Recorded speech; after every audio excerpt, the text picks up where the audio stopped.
Selamat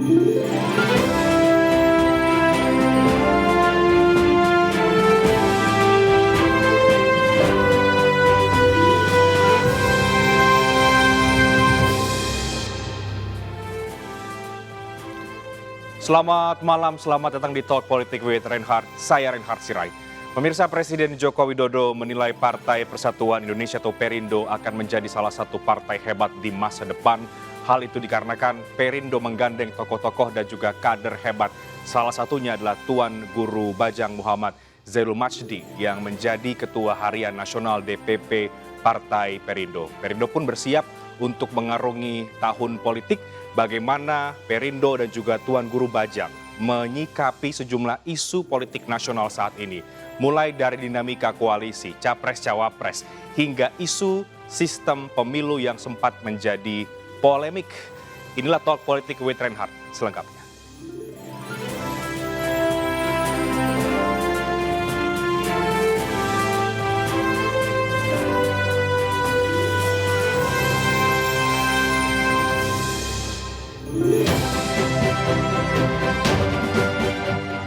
Presiden Joko Widodo menilai Partai Perindo akan menjadi salah satu partai hebat di masa depan. Hal itu dikarenakan Partai Perindo menggandeng tokoh-tokoh dan kader-kader hebat, salah satunya Tuan Guru Bajang yang menjadi Ketua Harian Nasional DPP Partai Perindo. Ketua hariannya Tuan Guru Bajang. Beliau ini gerbongnya panjang banget. Nah ini kalau yang masuk ke Perindo dengan gerbong panjang-panjang seperti ini, nggak tahu nanti survei yang kedua nanti akan dapat berapa. Menanggapi hal itu, TGB menyatakan apa yang dicapai oleh partai nantinya adalah bagian dari kerja keras kolektif, bukan dari hasil kerja individu. Partai itu kerja kolektif intinya, jadi semua bekerja dimanapun posisinya. Tidak ada yang paling penting, semuanya penting. Di sisi lain, wacana penggunaan sistem proporsional tertutup menjadi polemik. Menanggapi hal itu, Ketua Harian Nasional DPP Partai Perindo, Tuan Guru Bajang menyatakan Partai Perindo mendukung sistem proporsional terbuka pada pemilu 2024. Karena dengan proporsional terbuka itu maka akuntabilitas ya para wakil rakyat itu lebih kuat kepada konstituen masing-masing. Kalau proporsional tertutup, itu akuntabilitas partai ada, tetapi akuntabilitas para wakil rakyat secara langsung kepada konstituennya itu menjadi minim gitu. Sistem proporsional terbuka dinilai membuat para calon legislatif menjadi lebih dekat ke konstituennya masing-masing.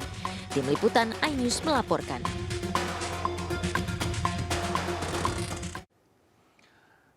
Ya, sebagai tokoh dan juga politisi nasional, sepak terjang Tuan Guru Bajang tentu sangat diperhitungkan yang kini menjabat sebagai Ketua Harian Nasional DPP Partai Perindo. Bagaimana pandangan Perindo dan juga Tuan Guru Bajang terhadap sejumlah isu politik nasional dan juga isu reshuffle yang tengah hangat dibicarakan.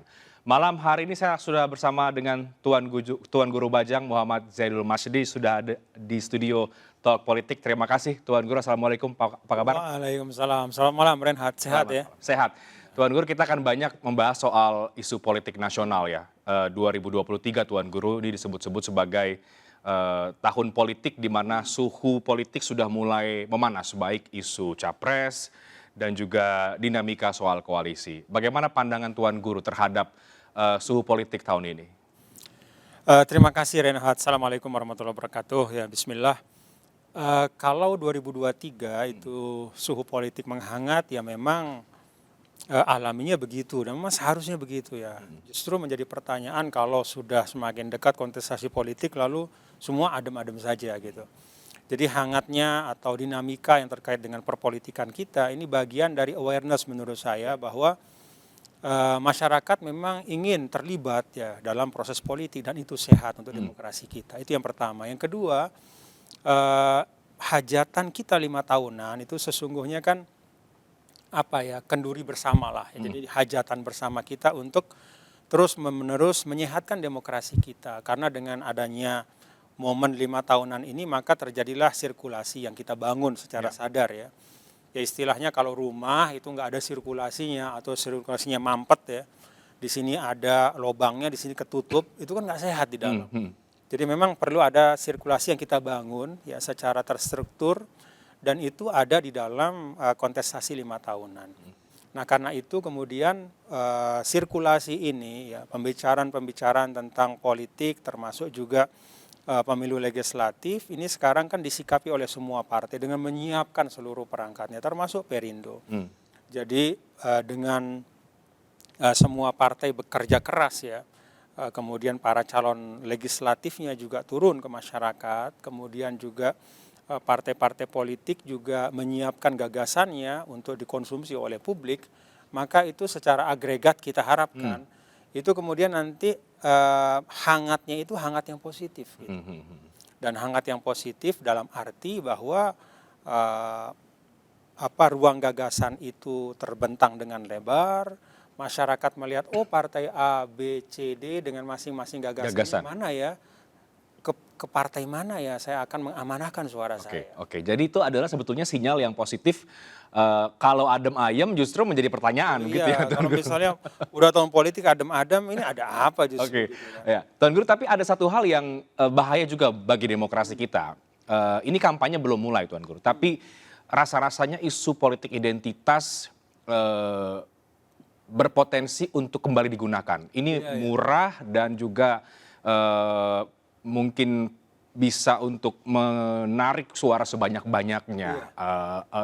Apa pandangan Tuan Guru soal politik identitas ini? Karena saya agak khawatir kita pernah punya pengalaman buruk di tahun 2017 di Pilkada DKI Jakarta, kemudian juga di 2019 di mana politik identitas ini dieksploitasi secara brutal begitu. Nah, bagaimana Tuan Guru melihat soal isu politik identitas ini? Iya, jadi politik identitas itu seringkali memang dilakukan oleh orang-orang yang miskin gagasan, menurut saya. Karena itu dia kemudian memilih untuk kembali kepada sisi-sisi primordial yang kemudian mudah memantik simpati. Ya, di antara aspek primordial yang mudah memantik simpati kan keagamaan. Jadi karena memang keagamaan, sentimen keagamaan itu memang ada di dalam diri ya seorang yang beriman, maka potensial untuk kemudian dieksploitasi. Biasanya kalau calon pemimpin yang kaya gagasan, ya dia akan menghampiri publik dengan gagasan-gagasan yang konkret. Misalnya kalau kita di Indonesia bicara tentang politik pembangunan ke depan, kan kita punya agenda untuk mengurangi kesenjangan. Ya sang pemimpin akan datang, saya bapak-bapak ibu-ibu menawarkan gagasan agar ketimpangan ini menurun, Gini rasio berkurang dengan A, B, C, D. Atau dia bisa mengatakan misalnya saya kebetulan Bapak Ibu pernah memimpin di daerah tertentu misalnya, lalu ketika memimpin saya mengeluarkan kebijakan ekonomi sosial yang begini, yang kemudian menurunkan ketimpangan. Nah itu pemimpin yang punya gagasan. Tapi kalau enggak ya memang kemudian di antara yang sering dilakukan kembali untuk kemudian mengeksploitasi ya sisi primordial dalam hal ini sentimen keagamaan. 2024 itu masih mungkin tidak Tuan Guru? Sangat mungkin ya, dan itu memang sangat bergantung kepada para key players ya, artinya pelaku-pelaku kunci dari kontestasi itu. Misalnya katakanlah kalau kita bicara eksekutif ya. Pilpres misalnya. Bagaimana para tokoh-tokoh yang digadang-gadang ini memaknakan bahaya dari politik identitas. Kalau dia melihat bahwa wah ini justru jadi ruang saya nih. Kalau misalnya saya memainkan sentimen keagamaan, saya akan dapat sekian persen nih elektoralnya. Kalau dia berpikir seperti itu artinya dia secara sengaja mengkondisikan kita untuk berada dalam konflik yang berat ya. Tapi kalau dia ingat bahwa dan dia sadar, wah ini kalau bicara sentimen keagamaan, saya harusnya mengambil dari agama itu adalah nilai-nilai fundamen. Misalnya bagaimana agama bicara tentang keadilan, bagaimana agama bicara tentang humanisme dalam pembangunan. Kalau kita bicara mensejahterakan, kita harus orientasinya pada manusianya. Kan pesan agama kayak begitu. Nah, kalau aspek agama yang ditarik adalah seperti itu bagus.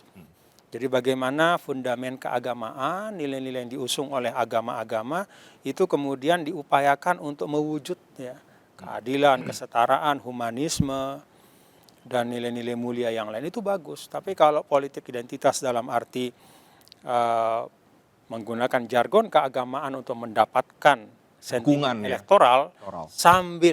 sambil kemudian menafikan yang lain. Ya. Kelompok saya lah yang merepresentasikan agama A misalnya. Kalau tidak mendukung saya, maka berarti komitmen keagamaannya kurang. Ya, misalnya pemimpin itu sendiri atau misalnya katakanlah pendukungnya menyuarakan itu. Ketika calon pemimpin mendengar pendukungnya menjajakan sentimen keagamaan lalu dia diam, menurut saya dia ikut bertanggung jawab. Karena itu menurut saya tidak ada calon pemimpin yang boleh diam di dalam aspek-aspek yang sangat fundamental seperti ini. Semua harus bersuara. Oke. Nah, Tuan Guru, yang terbaru kemudian KPU dan Bawaslu mulai mengeluarkan aturan melarang tempat ibadah, rumah ibadah digunakan sebagai tempat kampanye gitu ya. Nah, Tuan Guru sepakat dengan aturan itu dan apakah Tuan Guru juga melihat ada pihak-pihak yang sekarang sudah mulai curi-curi start kampanye di rumah ibadah misalnya? Reinhard, kalau kita sehat, menurut saya KPU tidak perlu mengeluarkan itu. Karena dengan sendirinya umat beragama akan menghormati tempat ibadahnya masing-masing. Dan tidak akan rela tempat ibadahnya itu digunakan sebagai tempat untuk mendapatkan dukungan elektoral, ya, kekuasaan yang sifatnya sangat temporal, sangat pragmatis. Tapi kan faktanya ada yang kemudian... Ya, itulah makanya saya sampaikan bahwa kok sampai perlu ya KPU mengeluarkan itu, ya mestinya umat beragama harus jaga rame-rame rumah ibadah. Umat Islam misalnya harus jaga rame-rame masjidnya, jangan sampai dinodai oleh kepentingan politik pragmatis. Namun rupanya ya Reinhard, ternyata tidak semua kita punya kesadaran yang sama gitu. Sehingga akhirnya perlu regulasi dari penyelenggara pemilu bahwa nggak boleh ada kampanye di rumah ibadah. Esensinya ya memang seharusnya seperti itu. Kita sebagai insan Indonesia yang diajarkan untuk memuliakan agama dan budaya, kita harus menjaga dua hal itu, terutama nilai-nilai agama, untuk tetap pada posisinya sebagai sumber inspirasi, tetap dengan sakralitasnya. Dan itu bergantung dari bagaimana kita menjaga merawatnya. Kalau kita gara-gara pengen misalnya sentimen elektoral tertentu, lalu menggunakan media mimbar masjid misalnya, atau mimbar gereja, khotbah Jumat digunakan untuk sentimen politik elektoral, untuk meninggikan capres tertentu sambil menistakan capres yang lain, itu artinya kita justru menzolimi agama sendiri. Jadi ketika KPU dan Bawaslu mengeluarkan aturan itu, menurut Tuan Guru, sangat tepat. Ini tepat, tapi di sisi lain juga miris sebetulnya ya Tuan Guru. Harusnya kan tidak perlu ada. Itu warning bagi kita bahwa ternyata di beberapa tempat fenomena seperti itu masih ada. Dan semakin dekat dengan 2024, rupanya bisa semakin meningkat fenomena itu. Karena itu menurut saya tugas kita bersamalah untuk menjaga sakralitas dari agama kita, budaya kita. Salah satu caranya adalah simbol-simbol tempat-tempat yang mulia itu kita sterilkan dari kepentingan politik pragmatis. Oke, dan tokoh-tokoh key player punya peran yang sangat penting untuk menghilangkan. Ada ungkapan bahasa Arab, An-nas ala dini mulukihim. Masyarakat itu bergantung dari pemimpinnya. Kalau pemimpin itu suka main dengan hal-hal seperti itu, maka di bawah itu pasti akan suka. Tapi kalau pemimpin tegas dan menegaskan bahwa teman-teman, barisan kita nggak boleh, maka saya pikir kita akan lebih baik lagi lah. Tuan Guru bicara soal tokoh ya atau key player ya. Sekarang kita lihat juga Partai Perindo ini banyak menjaring nama-nama, caleg-caleg juga. Ini strateginya apa Tuan Guru? Apakah memang mau menjaring caleg secara terbuka, kemudian begitu ya, secara inklusif, atau mau memanfaatkan atau mencari sisa-sisa dari partai-partai yang lain yang kemudian mungkin bisa transfer sedang tinggi-tingginya begitu Tuan Guru? Jadi Reinhard, sebenarnya kalau kita mau jujur ya, untuk Perindo, alhamdulillah sejarah mencatat ya bahwa Perindo adalah partai yang mengenalkan kepada publik satu metode rekrutmen caleg yang sangat inklusif, yang kita sebut dengan konvensi rakyat. Jadi itu 100% berbasis pada teknologi internet ya. Jadi mendaftar sepenuhnya dengan proses prosedur yang juga sangat solid ya, sampai kemudian masuk menjadi bakal calon legislatif dari konvensi rakyat. Animonya alhamdulillah bagus ya. Sudah 2000-an putra-putri bangsa yang mendaftar melalui konvensi rakyat. Dan menurut saya itu satu breakthrough ya bagi politik kita, dan ke depan ya kita harus seperti itu lebih banyak. Artinya kalau kita bicara digitalisasi harusnya itu dapat berkontribusi secara langsung dalam penyederhanaan rekrutmen kader-kader terbaik untuk membangun bangsa. Salah satunya ya harus melalui partai politik. Sebagai bentuk keterbukaan. Bukan hanya itu, tidak hanya sekedar bentuk keterbukaan, tapi keseriusan untuk mengajak putra-putri bangsa yang terbaik tanpa dia harus sebelumnya misalnya, wah dia harus sekian tahun jadi anggota partai, wah dia harus kontributif ABC, enggak. Tapi kita dengan penuh kesadaran, kita tahu bahwa politik kita ini membutuhkan kiprah anak bangsa dari beragam latar belakang, sehingga kita buka konvensi rakyat itu yang pertama. Yang kedua, Partai Perindo memang membangun komunikasi dengan para tokoh-tokoh nasional, regional maupun lokal dengan tingkatannya masing-masing. Tapi kita bukan dalam konteks ya mohon maaf tadi Neha bilang ada transferan, nggak ada transferan ya. Artinya kita tidak ada insentif yang aneh-aneh. Kita bicara dalam tataran yuk kita bangun Indonesia melalui Perindo. Kita tawarkan gagasan, kita tawarkan kesepahaman dan kesamaan platform. Anda punya enggak komitmen terhadap persatuan? Anda punya enggak komitmen terhadap kemajemukan? Anda punya enggak komitmen terhadap moderasi kehidupan berbangsa dan beragama? Anda punya komitmen enggak bahwa kita berpolitik itu adalah bagaimana mengangkat sebanyak-banyaknya warga Indonesia menjadi warga yang sejahtera? Kalau jawabannya iya dan mau bersama-sama, salaman. Yuk kita bangun. Anda bergabung dengan Perindo. Jadi kita sebenarnya kalau melihat proses yang dilakukan, termasuk oleh Pak Ketua Umum menerima demikian banyak tokoh nasional ya, dari beragam latar belakang, termasuk kami juga di DPP, kemudian di DPW dan seterusnya, itu bottom line-nya seperti tadi, gitu, bahwa kita ingin Perindo ini rumah besar, semua bisa bergabung, semua yang punya talenta yang beragam bisa bersama-sama untuk maju membangun Indonesia melalui politik kepartaian. Dan itu bisa dari partai lain misalnya yang kemudian memang akhirnya punya satu pemahaman yang sama dengan Perindo, begitu Tuan Guru? Iya, kalau itu kan alami saja ya. Artinya ya semua orang kan bisa melihat ketika dia punya ruang yang cukup di tempatnya, ya dia berkiprah di situ. Kalau ketika dia merasa bahwa ide gagasannya mungkin bisa di tempat yang lain, termasuk di Perindo, lebih kondusif, dia pindah ke Perindo. Saya pikir itu sesuatu hal yang tidak usah terlalu dipermasalahkan. Intinya, bottom line-nya, bagi Perindo, mari bangun Indonesia bersama-sama melalui politik kepartaian dengan wadah Perindo. Tuan Guru tadi di awal Tuan Guru juga mengatakan bahwa ya namanya tahun politik, jadi wajar mulai agak-agak memanas. Adakah catatan penting dari Perindo, Tuan Guru, di tahun politik 2023 ini selain kemudian kita tentu melawan yang namanya penggunaan politik identitas misalnya? Menurut saya bagi Perindo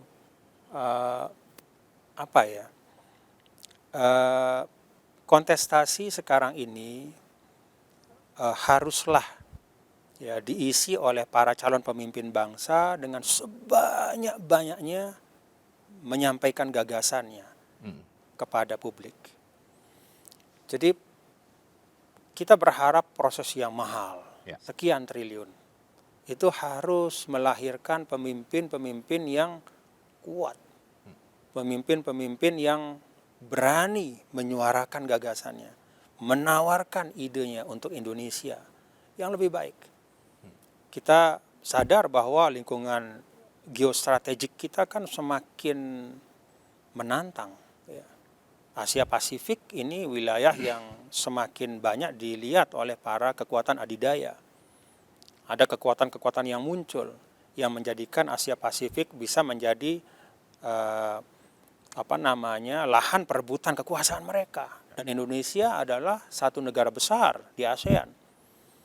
Karena itu maka pemimpin Indonesia ke depan harus punya gambaran yang utuh ya tentang bagaimana dia membangun resiliensi untuk Indonesia, sekaligus juga memastikan Indonesia lepas dari middle trap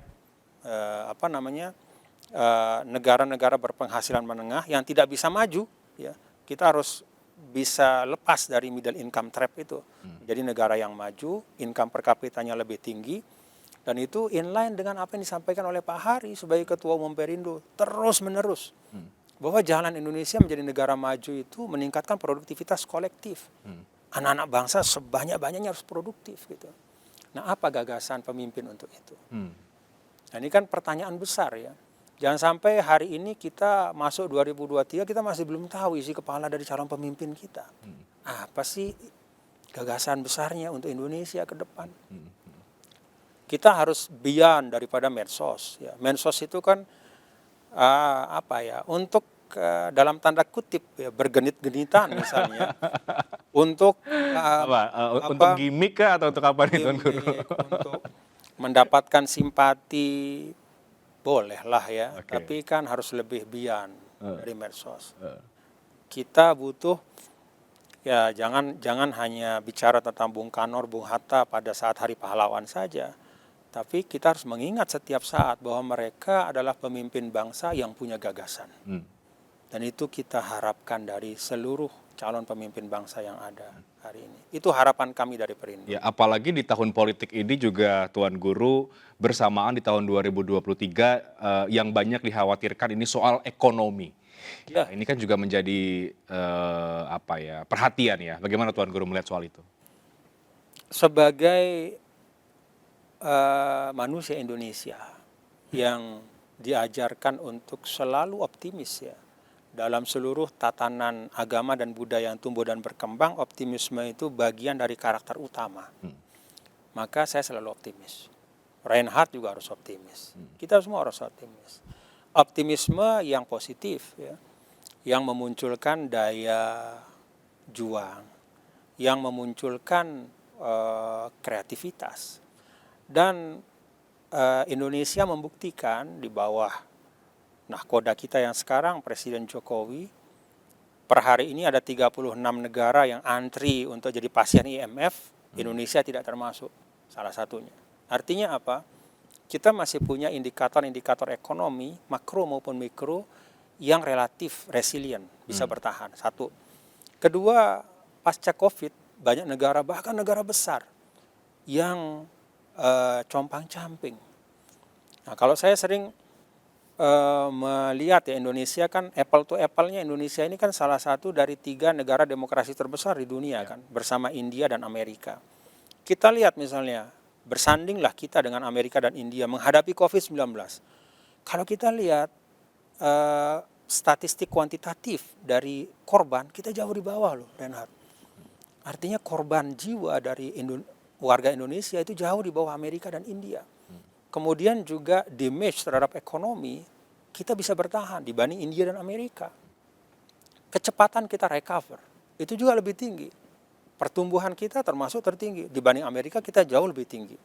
Artinya apa? Selain kita waspada menghadapi 2023 ini, ya kita juga harus punya optimisme. Bahwa kita melewati banyak hal dan bisa kok. Dan insya Allah kalau para calon pemimpin nasional juga selalu mengeluarkan gagasan-gagasan yang solutif ya, yang membuka wawasan, wah kalau kayak begini calon pemimpin kita siap nih Indonesia menghadapi apapun gitu ya.